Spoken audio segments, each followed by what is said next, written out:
Povo de Deus, boa noite. Paz seja convosco. Louvado seja Deus pela sua vida, pela sua presença nesse lugar. Quantos creem que Jesus está aqui? Vamos falar com Ele? Feche os teus olhos. Senhor Jesus, obrigado por esse dia. Obrigado por tudo que passamos hoje. Cada momento que tivemos pela manhã, pela tarde. E aqui, meu Deus, encerrando o dia, nós escolhemos vir para a tua casa. Escolhemos vir te adorar, buscar a tua presença, engrandecer o teu santo nome. Meu Deus, eu tenho certeza que o Senhor se alegra com aqueles que te buscam. Receba nessa noite a nossa adoração, o nosso louvor, Jesus, e que o Senhor venha falar conosco de uma forma especial. Estamos, meu Deus, num mês de celebração. Estão 72 anos de Igreja do Evangelho Quadrangular no Brasil, onde aqui chegou a palavra do Senhor por meio dessa igreja, e tantas vidas têm se encontrado com o Senhor Jesus, têm sido alcançadas, têm sido resgatadas. Meu Deus, porque temos essa alegria de fazer parte de uma igreja que tem como base o Evangelho do Senhor Jesus. Uma igreja que não é fruto de divisão, uma igreja que só tem um dono, e o nome dele é Jesus Cristo, o Senhor dos Senhores. E uma igreja cuja doutrina já é uma mensagem poderosa ao nosso coração. Eu peço, Senhor, que teu Espírito, que aqui se faz presente, venha falar conosco, venha tratar com as nossas vidas, venha, Senhor, tocar no nosso coração. Nós precisamos da base. A base é o alicerce, a base é aquilo que nos sustenta, a base é aquilo que nos coloca de pé. Por isso, Senhor, que a tua palavra venha mais uma vez trazer força e edificação ao nosso coração. Eu te agradeço por cada vida aqui nessa noite, por cada irmão e irmã que venceu o cansaço e está aqui para render louvores ao Senhor. E de uma forma poderosa e especial, Jesus, vem abençoar cada um de nós. Amém. Amém. Quem recebe pode aplaudir a Ele. Glória a Deus. Diga para quem está perto de você, você é uma bênção, irmão. Diga para quem está longe também, você é uma bênção, irmão. Amém. Amém. Glória a Deus. Podem sentar-se, amados. A partir de hoje, até a última quinta-feira desse mês, nós vamos celebrar a Deus pela nossa igreja. Igreja do Evangelho Quadrangular, né? E cada uma dessas quartas nós vamos falar a respeito de cada elemento que compõe a nossa doutrina. Esses dias eu estava falando, porque às vezes a pessoa ouve falar e de repente não conhece direito a história, o contexto. Por que é que essa igreja tem um nome tão engraçado? Sabe, Daniel, quando eu vi, disse, existe isso? Que igreja é essa? Igreja quadriculada, igreja quadrada. Tem uns que chamam de triangular, né? Quadrangular. E eu lembro, como hoje, lá no Bugio, foi onde eu conheci o Senhor Jesus, por meio dessa igreja, que foi passado, que tem esse nome também, porque nós acreditamos nos 4 benefícios que Jesus deixou para nós, lá na cruz do Calvário. O primeiro é que Jesus Cristo salva. O segundo, Jesus faz o quê? O terceiro, Jesus. E Jesus, eu achei isso fascinante, porque fala de quê, igreja? De Jesus. Qual é a base dessa igreja? Jesus.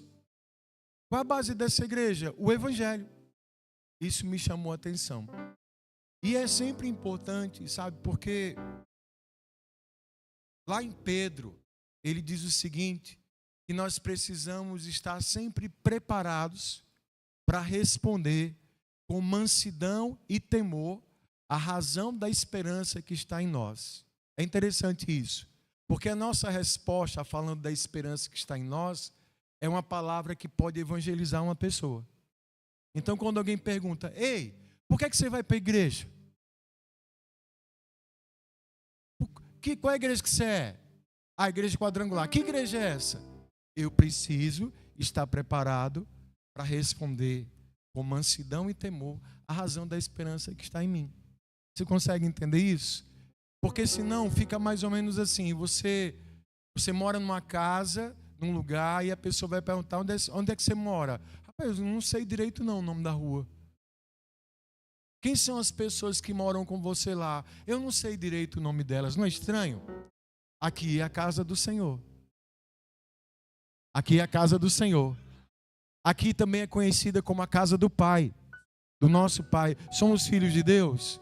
Por que é que a gente está aqui? Então hoje nós vamos começar falando da nossa primeira doutrina, que é Jesus salva. Antes do texto, vou contextualizar algumas coisas. Primeiro a imagem, está vendo a imagem aí? Aqui representa a salvação. Primeiro ela tem uma cruz. Está vendo a cruz? Dá para ver a cruz aqui também? Amém? Tem alguém pendurado nessa cruz? Não. Por quê? Por que ela está vazia? Porque Jesus ressuscitou. E ele ressuscitou por quê? Pela sua ressurreição nos trouxe a salvação. A cor, que também não é aleatória, ela é vermelha, que representa a cor do sangue de Jesus. Somos salvos por meio do sangue de Jesus. O sangue que foi derramado por nós em sacrifício para perdoar os nossos pecados. Pastor, e por que tem um rosto de um homem ali? Essa visão desses 4 rostos foi quando a nossa fundadora, Aimee Semple McPherson, já tinha começado uma obra de evangelização pelos Estados Unidos. Até então, irmã, não tinha nome. E ela orando ao Senhor, Deus levou ela ao livro de Ezequiel, capítulo 1, versículo 10, que fala sobre a visão que Ezequiel teve sobre um querubim de, coincidentemente, 4 faces. Esse anjo, ele tinha um rosto de homem, um rosto de leão, um rosto de boi e um rosto de águia. Cada uma dessas representações fala a respeito de Cristo. Isso é tremendo demais. Vou dar um resumão aqui rápido. O rosto do homem, por quê? Porque Jesus Cristo, o Filho de Deus, ele se fez homem.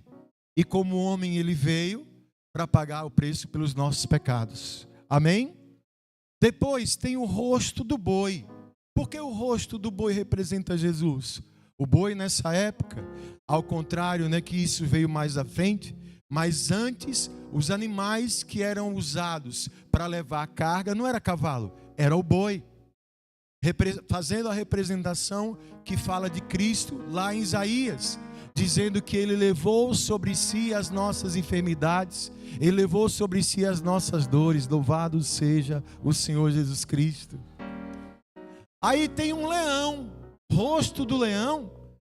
Um dos nomes que representa Jesus Cristo é que ele é conhecido também como o leão da tribo de Judá. O leão que representa a força e o poder do Espírito Santo de Deus. Amém? E depois tem o rosto da águia. Águia, por que a águia? A águia, naquele tempo e até hoje, há quem considere como um grande símbolo de realeza. Inclusive, um dos símbolos fortes dos Estados Unidos é a águia. É considerada a rainha das aves. É um animal que tem a visão mais apurada. Eu não sei dizer a quantos quilômetros de distância ela consegue enxergar uma presa, mas ela enxerga muito bem. Representa a majestade do Senhor, o Rei dos Reis que há de vir. Falando das cores, que eu me passei direto, A cor do boi está azul porque representa também a cura divina. E a cura divina, ela vem do céu. E o céu, que cor é? Azul.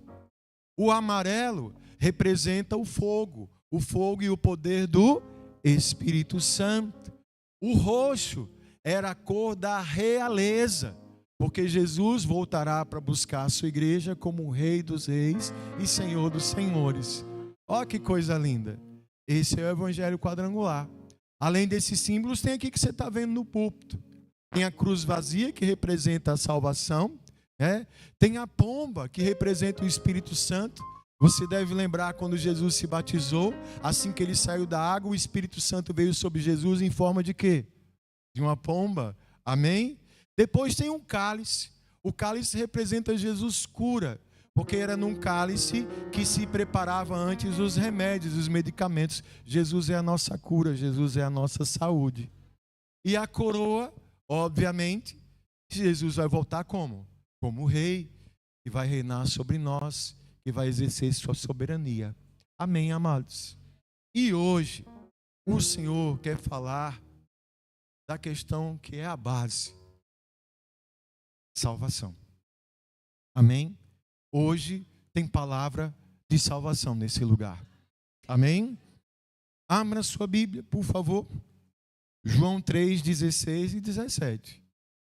Eu sei que 99,9% já sabe o que está escrito aí. João 3, 16 e 17. Alguns dizem que esse é o versículo principal da Bíblia. Um versículo que consegue fazer uma síntese do propósito de Deus para a vida do homem. João 3,16, quem achou? Você pode ler bem alto? Amém comigo depois do 3? 1, 2, 3.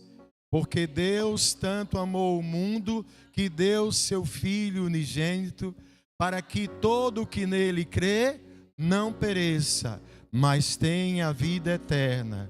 Pois Deus enviou o seu Filho ao mundo, não para condenar o mundo, mas para que esse fosse salvo por meio dele. Amém? Salvação. Salvação. Quando a gente fala isso, salvação. Quando eu ouço a palavra salvação, na minha cabeça vem o quê? Alguém que está em risco. Alguém que precisa ser salvo. Você entende isso também? Então Jesus veio nos salvar. Jesus veio trazer salvação para a nossa vida. Aí alguém pode perguntar: pastor, que eu saiba, eu não estou em risco. Pelo menos que eu saiba. Eu não estou em perigo. Mas escute, toda a humanidade, ela está em risco. Por isso que Jesus veio para nos salvar. Por isso ele que vem para nos salvar. Pastor, explica um pouquinho melhor. Alguém conhece um livro da Bíblia chamado Gênesis? Pronto. Lá em Gênesis, nós vemos ali estabelecido o primeiro projeto de Deus em relação ao homem. O que é que Deus quer para mim? O que é que Deus quer para você? Comunhão. Ele quer a nossa felicidade. Ele quer a nossa paz. Ele quer a nossa alegria. Ele quer a gente em conjunto com Ele. Ele só quer o melhor para cada um de nós. Ele quer que a gente desfrute de tudo que Ele tem para nós. Quando Deus cria o mundo, quando Deus cria todas as coisas, quando está toda ali a terra formada, tudo ali completinho, Ele faz algo que é interessante. Ele cria uma nova criatura, que só nessa parte da criação, Ele diz que Ele faz a sua imagem e... Então Deus criou o homem, a sua... Como foi o nome do primeiro homem que eu já esqueci? Adão, o primeiro homem. Deus deu a ele vida, do pó da terra ele o formou, soprou sobre ele o fôlego de vida, se tornou ser vivente. Um homem perfeito, um homem completo, até certo ponto. quando ele observa e Deus pensa: não é bom que o homem esteja, então vou fazer uma ajudadora para ele. E da costela de Adão, Deus tira uma mulher que eu esqueci o nome dela. Como é? Eva. Pronto. Primeira família formada. Como era a vida nesse tempo? Meu irmão, minha irmã, não é à toa que esse lugar era chamado de paraíso. Jardim do Éden, jardim de Deus. Não existia doença, Wallace, não existia morte, não existia tragédia. É só plena comunhão com Deus. Diz em Gênesis que toda tarde, Júlio, Deus descia para passear com Adão e Eva. Pense que massa. Já parou para pensar nisso? Deus ia ir lá, que coisa linda, harmonia maravilhosa. O homem vivendo a eternidade, ele não morria, não tinha morte. Só que Deus, ele também faz algo muito interessante. Porque Deus, ele não cria brinquedos, não cria robô para ele brincar. Deus também deu ao homem um poder, que às vezes aqui com a meu humilde raciocínio, às vezes eu penso que esse poder o homem ainda não sabe usar direito. O poder da decisão, Daniel, o poder de escolher. E aí você sabe que de todas as coisas do Jardim do Éden tinha uma árvore, que era a árvore do conhecimento do bem. E Deus disse para Adão e Eva: olha, vocês podem usufruir de tudo, menos do fruto dessa árvore aqui. Entendido? Sim, Senhor. Naquela época já, um anjo chamado Lúcifer, da categoria querubim ungido. Jorge, é a mais alta patente angelical, é querubim ungido. Só tinha um, era ele. A forma que Deus fez esse anjo era única. Lúcifer, que significa anjo de luz. Ele era, Fabio, o ministro de louvor do céu. Não existia voz mais bela que a dele. Anjo de primeira categoria. A Bíblia diz que ele é chamado anjo aferidor de medida. O que é isso? Se você chegasse lá naquela época e perguntasse assim: Deus, me mostra aí um exemplo de beleza. Lúcifer. Me mostra aí um exemplo de perfeição. Lúcifer. Mostra aí um exemplo de harmonia. Lúcifer. Ele era assim. Só que ele se achou tanto, que decidiu que queria ser igual a Deus. E ele se rebela contra Deus. Ele se rebela contra o Senhor. E detalhe, viu? Ele conseguiu convencer a terça parte de anjos do céu. Olha, esse Deus aí não está com nada não. Quem está comigo? Eu vou levar vocês para um caminho bom. Esse cara aí só quer mandar na gente. Eu sou, ó, como eu sou bonito. Ó, como eu sou perfeito. Vão comigo? E Lúcifer comete um dos pecados mais graves em relação a Deus. É pior até que, a Bíblia diz, pior do que pecado de feitiçaria. Sabe qual é? A rebeldia. Lúcifer se rebela contra Deus e ainda leva uma terça parte dos anjos. E é interessante como a rebelião, ela é contagiante, né? Até nos nossos dias. E só tem um lugar para onde a rebelião leva. É para a queda. Que foi isso que aconteceu. Jesus disse que viu Satanás cair como um raio do céu. Deus tirou dele toda a sua glória, já o condenou. Escute, o inferno não foi feito para mim nem para você. O inferno foi um lugar preparado exclusivamente para Satanás e seus seguidores. Não foi para nós.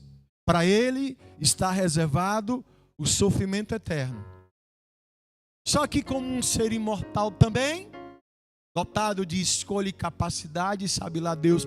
Tem gente que pergunta: pastor, por que Deus não matou Satanás? Meu irmão, lá no céu a gente pergunta para ele, que isso não importa agora.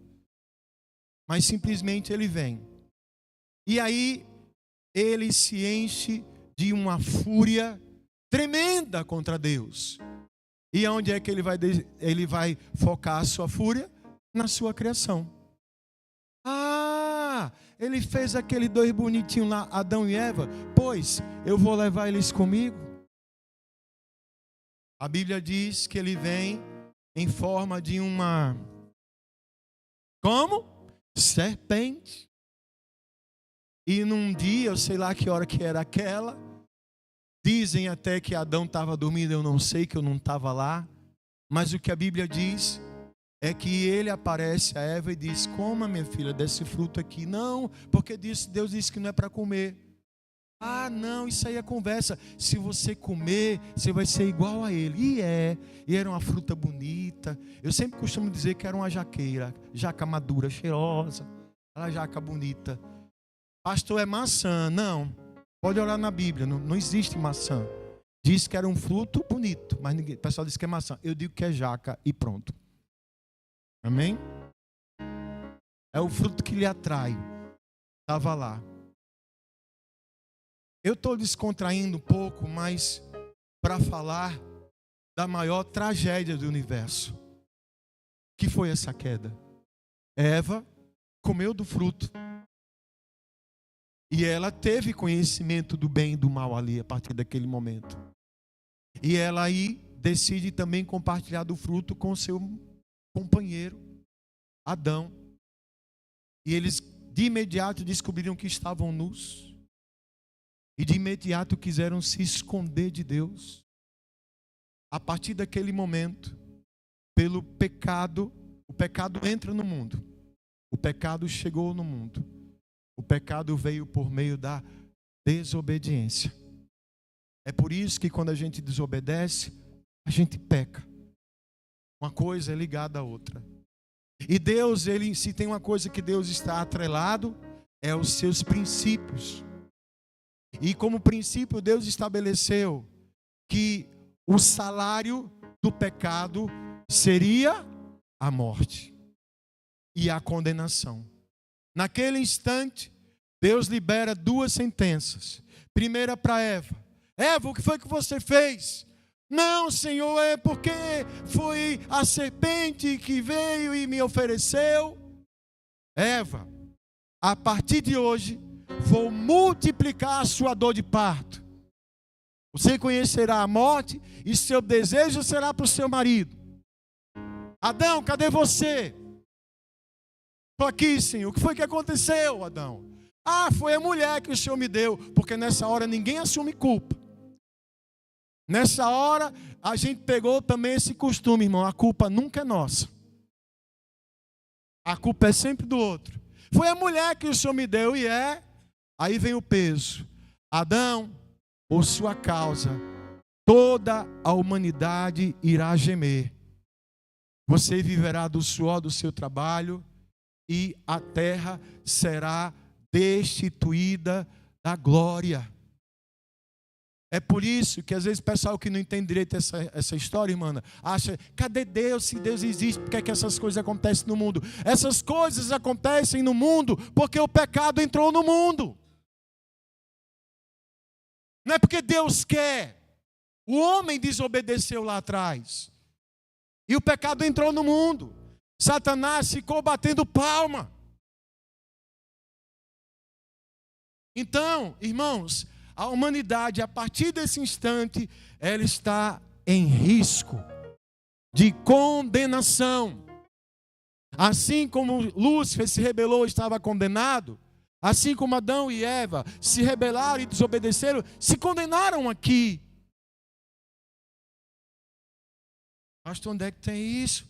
Romanos 3, 23 diz o seguinte: pois todos pecaram e estão destituídos da glória de Deus.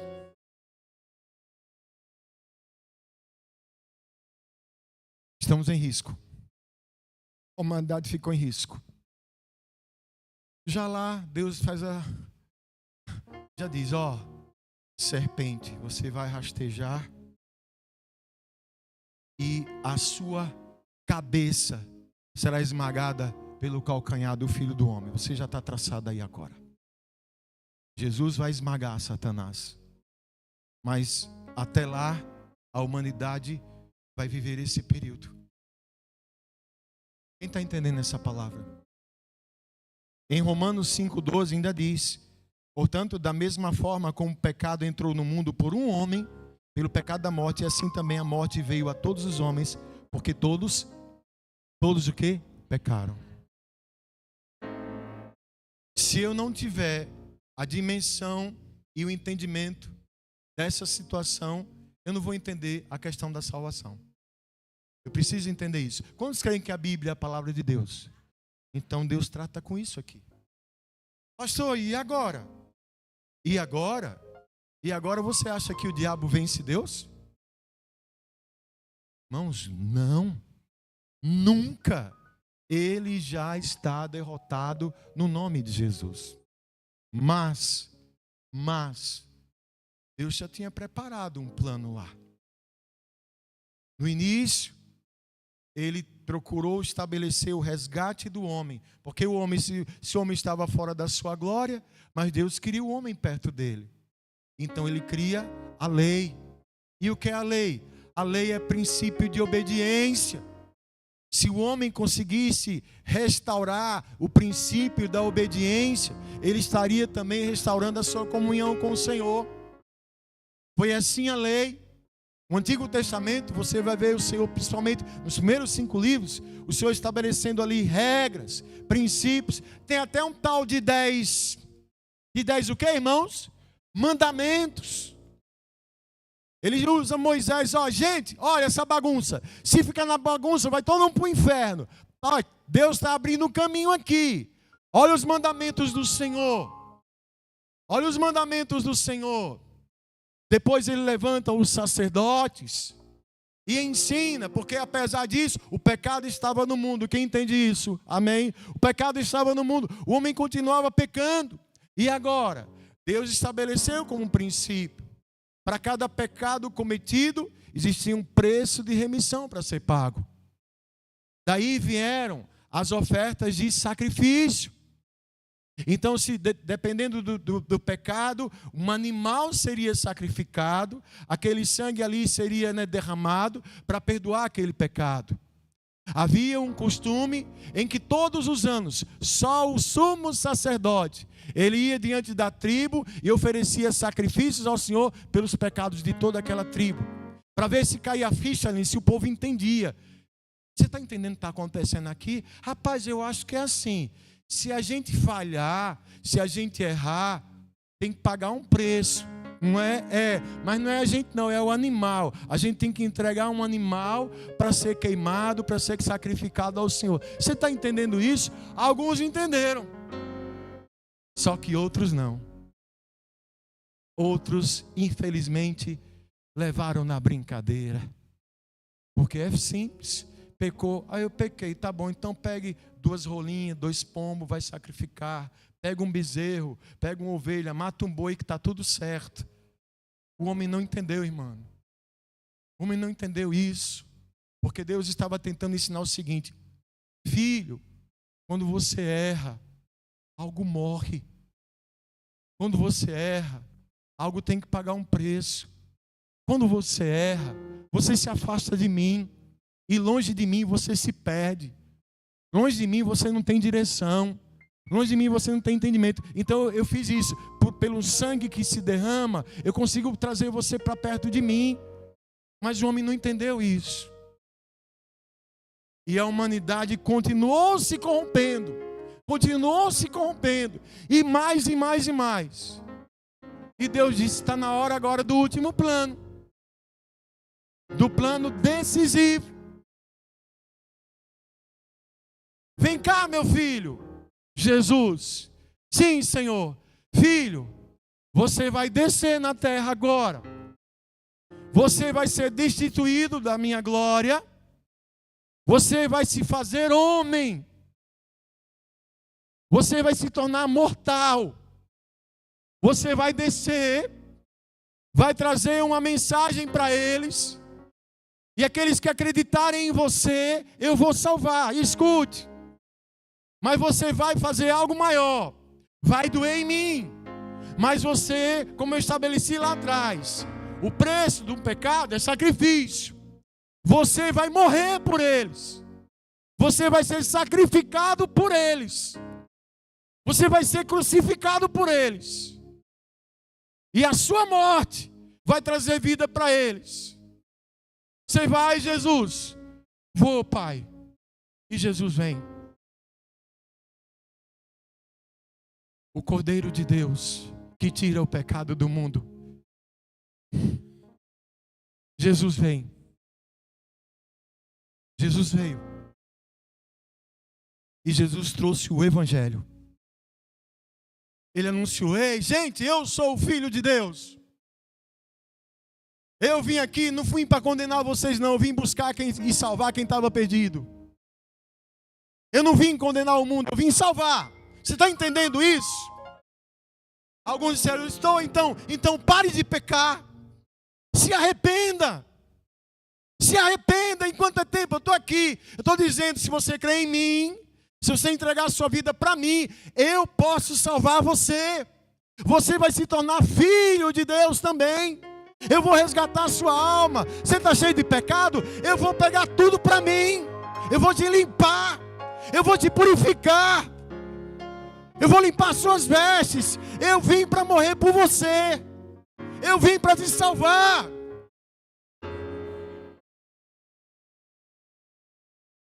Amém, amados? E detalhe, só Ele pode fazer isso. Só Jesus Cristo tem o poder da salvação. Em nenhum outro há salvação. Buda, Maomé, com todo respeito. Não tem. Só Jesus Cristo tem poder de salvação. Só Ele. Não é religião, não é igreja, é Cristo. Ungido, Cristo é ungido, separado, consagrado, com a missão. Vim para o mundo para morrer por nós. Para dar a sua vida por nós. Sabe o que é isso? Isso é o tamanho do amor que Deus tem pela nossa vida. Não tem amor maior do que esse. Não existe amor maior do que esse. Um amor que é capaz de morrer pelo outro. Jesus veio nos salvar. Como é que a gente pode ser salvo, pastor? Primeiro pela graça. Como assim pela graça, pastor? A gente não merece. Mas Ele quer nos salvar assim mesmo. Desculpe o que eu vou falar, irmãos. Mas aos olhos de Deus a gente não vale nada. Mas Ele simplesmente nos ama e quer nos salvar. Você entende isso? Quem somos nós? É isso que deixa Satanás furioso. Que ele não consegue entender a dimensão do amor que Deus tem pelo homem. Porque por incrível que pareça, escute, Deus acredita em você. Deus tem fé em você. Você é especial demais para Ele. Você é caro demais para o Senhor. Ele não quer perder você. Já diz o querido Juliano Som, o Alisson, ele diz que o amor de Deus a gente não consegue compreender. Mas o amor de Deus não é para compreender. O amor de Deus é para a gente receber, irmão Roberto. Porque o homem não tem ainda aqui nesse plano a capacidade de entender a dimensão de tão grande amor. Porque o homem é assim, se alguém falha com a gente quer o quê? A gente quer matar o outro. Se alguém falha com a gente chuta o outro. Você já viu isso? Se alguém fala com você, chuta! Se alguém comete um erro, olha o bebê apontando, você está errado. Você é um sem vergonha. Você é perdido. Você é um pecador. O homem faz assim. Jesus faz assim pro pecador. Ei. Do pecado eu não gosto não, mas você, pecador, eu te amo e quero salvar você. Eu te amo. Jesus ama os pecadores. Jesus ama os pecadores. Ele veio, foi para quem estava doente. Ele veio para quem estava enfermo.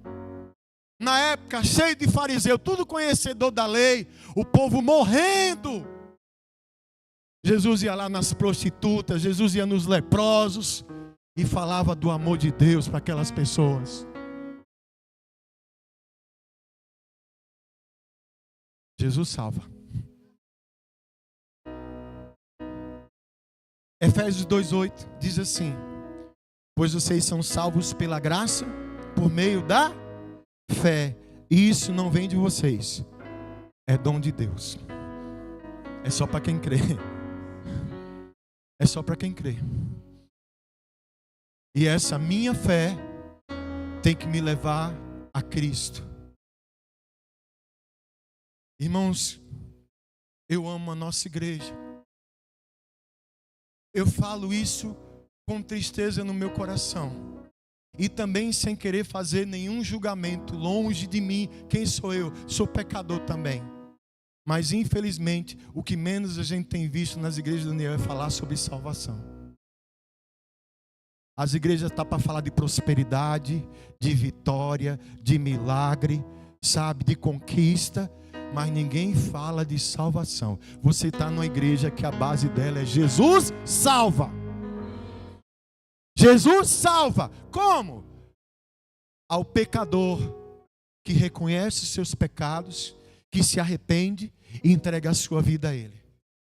Porque escute, você pode conquistar muita coisa nessa vida, você pode ter muitas vitórias, você pode ter muitos milagres na sua vida, mas escute, o que adiantaria para o homem ganhar o mundo inteiro e perder a sua alma? Se existe um tesouro pelo qual eu preciso zelar, é a minha alma. É a minha alma. E Jesus não veio atrás da sua roupa, da sua cor, da sua casa. Jesus veio atrás da sua alma. O diabo quer levar a nossa alma para o inferno, mas Jesus quer levar a nossa alma para o céu. Para onde a gente quer ir? Então só através de Jesus. E Ele tem essa capacidade de perdoar os nossos pecados. Como assim, pastor? Romanos 10, 9 e 10. Se você confessar com a sua boca que Jesus é Senhor e crer em seu coração que Deus o ressuscitou dentre os mortos, será o quê? Pois com o coração se crê para a justiça e com a boca se confessa para a salvação.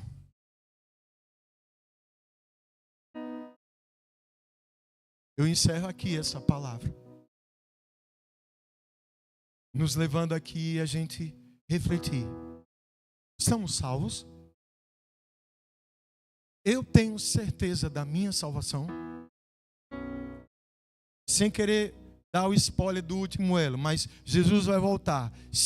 Quando Ele voltar, a gente vai com Ele? Só vai quem tiver salvo, Cláudia.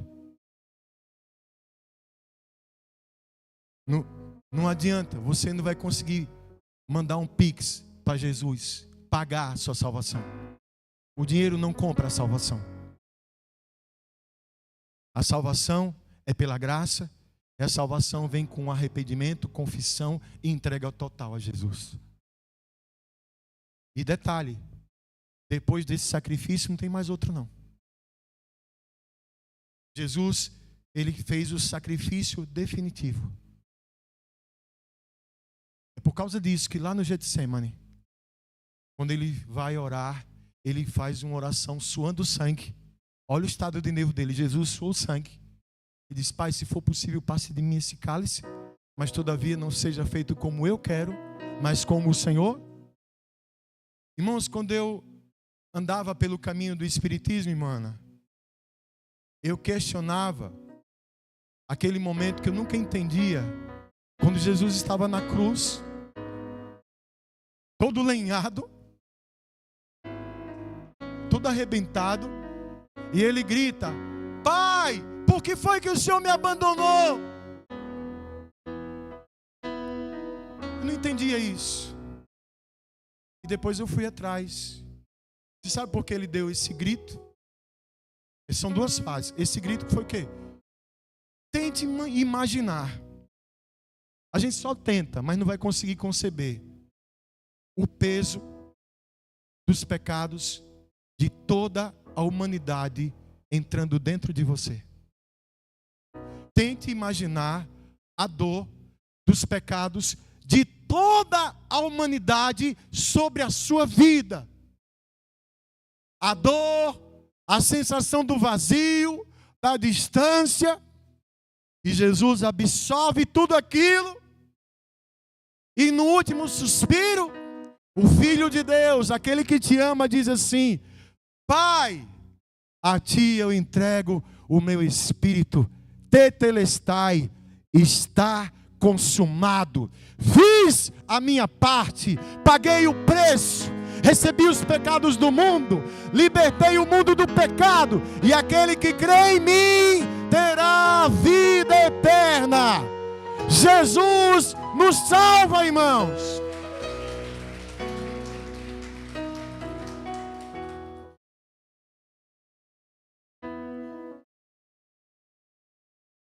E o que é que eu preciso? Eu preciso crer. Eu só preciso crer. A parte mais difícil Ele fez. Irmãos, eu repito isso, a gente está na igreja que a base dela fala da salvação. A gente não tem o direito de perder a nossa salvação, não. Eu tenho que entender isso. Jesus veio salvar. Tem que entender isso. Eu preciso entender isso. Quanto tempo de vida você acha que você tem? Só Deus sabe. Só Deus sabe. Quando a gente morre, vamos para onde?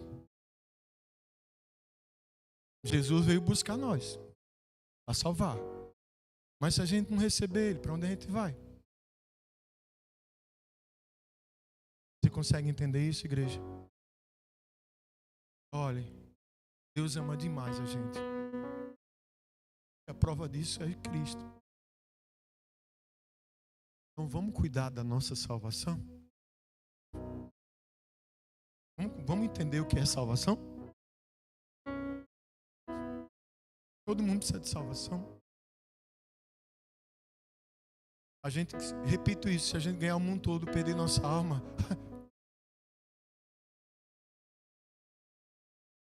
é preciso entender o que Paulo quis dizer quando diz assim: olha, para mim, viver é lucro e morrer para mim é Cristo. Aliás, o ver para mim é Cristo e morrer para mim é lucro. Ele sabia que quando ele morresse, Galdinha, ele já ia estar na glória com o Pai. Porque ele recebeu Jesus como seu Salvador. Ele se arrependeu dos seus pecados. Ele não veio apontar o erro de ninguém. Ele olhou para a sua vida. Amém, amados? Então, se tem uma coisa que a gente tem que zelar, é pela nossa alma. E entender que só Jesus Cristo tem poder de salvar a nossa alma. E o pecado coloca em risco a nossa salvação. Repito, o pecado coloca em risco a nossa salvação. O pecado condena. Jesus salva. O pecado condena. Jesus salva. Você escolhe o quê? O que é que a gente escolhe, irmãos? Meu Deus do céu. O que é que você escolhe, igreja? Amém. Você fica em pé um pouquinho, por favor.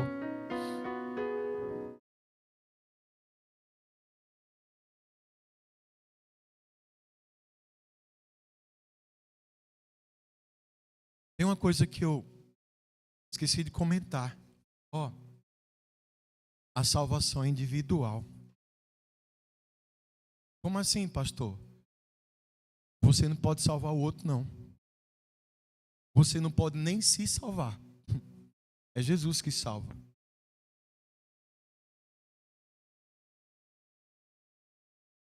Citando Forrest Gump, ele dizia assim: a minha mãe falava que a vida é como uma caixa de chocolate.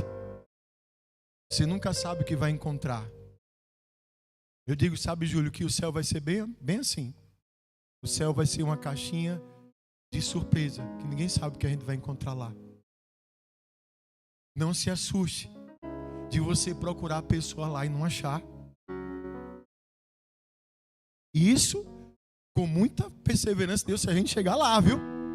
Se a gente chegar, hein, mano. Você vai procurar e não vai achar, irmão Roberto. E gente que você nunca imaginou ver por lá. Você aqui, com todo o respeito que você tem por essa pessoa que está aí perto de você, diga assim: irmão, cuide da sua vida, cuide da sua alma,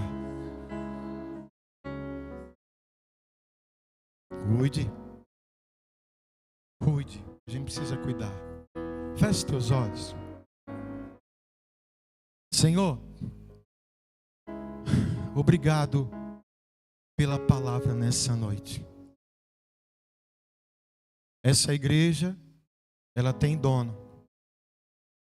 É Cristo Jesus, nosso Senhor, nosso Salvador. Obrigado por trazer à nossa memória e o nosso entendimento o maior e mais poderoso dos teus milagres, a salvação da nossa alma. Estávamos perdidos e condenados, e o Senhor veio por meio de Cristo Jesus para nos resgatar.